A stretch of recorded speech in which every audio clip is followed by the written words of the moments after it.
We are joined live by Alice Walker, Pulitzer Prize-winning poet, author, activist in Berkeley, California. Alice, your thoughts as you listen to Vincent Harding, community organizer-in-chief as opposed to commander-in-chief. Vincent is a very old and dear friend, and I completely see his point, and I think it's very valid.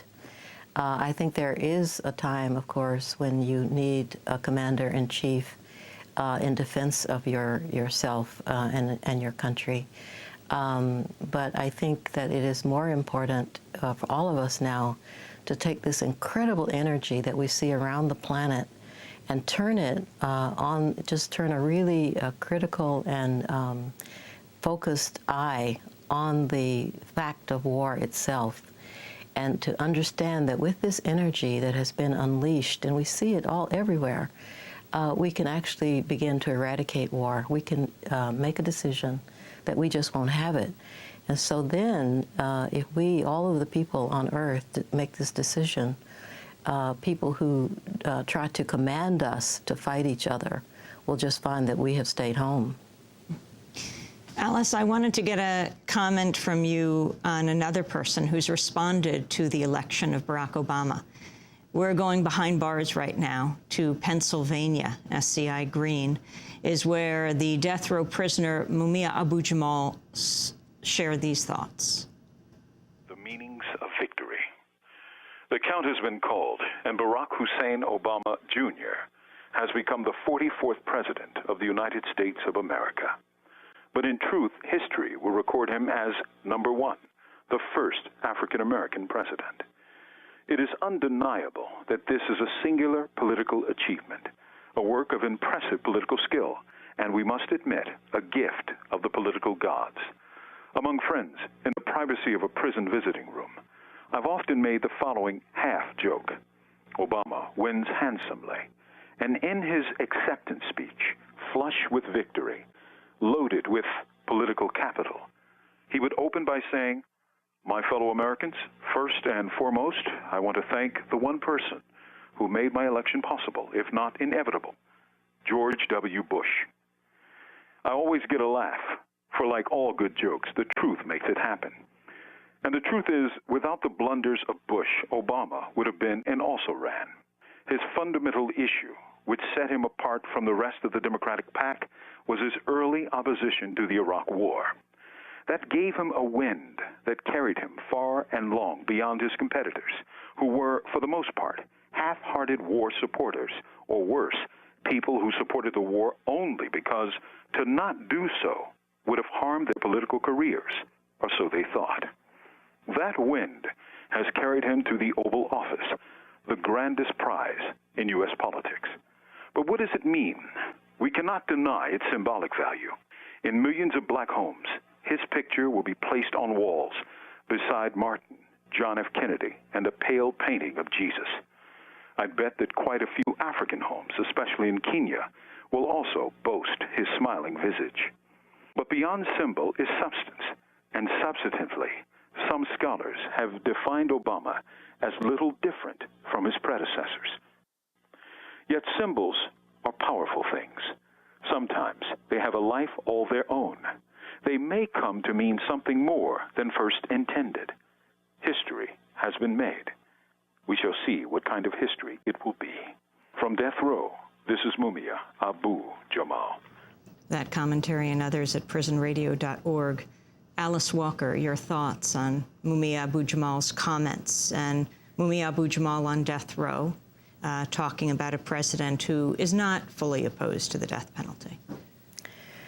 As usual, Mumia has such a clear understanding of what is happening, no matter where it is, which is remarkable because he is on death row. And I think he's largely right. I think it's up to us to do, as Vincent was saying, to do the surrounding of our leader in such a way that he understands our will, what it is that we want. In fact, when I think of Obama leading us, I think that we elected someone who can actually have the humility to follow us, which is to say that the world is turning away from militarism. We're sick of it. We are absolutely sick of starving children, raped women, abused populations. We are totally disgusted. And we have the power, really, to say no more. What we need is someone at the helm who can understand that if he's going in the wrong direction, we will turn the boat around. I mean, this is what will happen.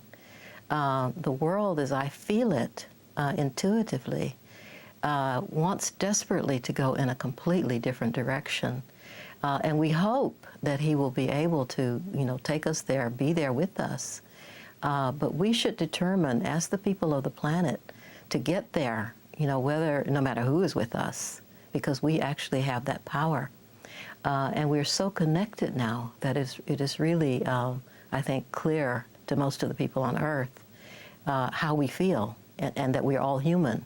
There were years and years and years, of course, when people thought, well, those people over there on that continent are not quite human, so, it doesn't matter what happens. Now we know that we're all the same and that we're actually all one, and that the planet is in such such terrible shape that we have to work together to save it. So all of these things mean, I think, that we're going on. We are against war. We have had it, and we hope that all of our leaders will follow us into peace. It wasn't long after Barack Obama made his speech, his statement against war in 2002, that you were in front of the White House with a group of women, writers, artists, activists, arm in arm, standing in front of the White House, getting arrested. It was Women's Day, International Women's Day, that period of time that you got arrested. Now Barack Obama is opposed to the war in Iraq, the timetable not exactly clear how it will work to pull out, but supporting a so-called surge in Afghanistan. How do you protest someone you support so much? I protest them the same way I protest the ones, like Bush and, those people. Whatever it takes, writing, speaking, being arrested, it won't change. My part of the relay race won't change. I know what my duty is. And my duty is to try to prevent war by whatever means I can manage. And I love this person that we've elected. I love this gentle, seemingly considerate, thoughtful person. And that will in no way stop me from saying, I don't agree with, X, Y, and Z. I will not support this war. I think war is so incredibly backward, and I don't think it's intelligent, and it's not sane. So why would you want to support it? And we've had leaders who would never be open to that kind of thought. And I think that he might well be open to the understanding that this is really true, that war is an insanity, basically. Alice Walker, I want to thank you so much for being with us, speaking to us from Berkeley, California. Alice Walker, the Pulitzer Prize-winning author, poet, activist, recently wrote an open letter to Barack Obama, posted online at theroot.com. We'll link to it at democracynow.org. Thanks for being there, Alice. Thank you, Amy. This is Democracy Now!, democracynow.org, the War and Peace Report. Well, today is Veterans Day. When we come back from break, we'll speak with a veteran who said no to war. Stay with us.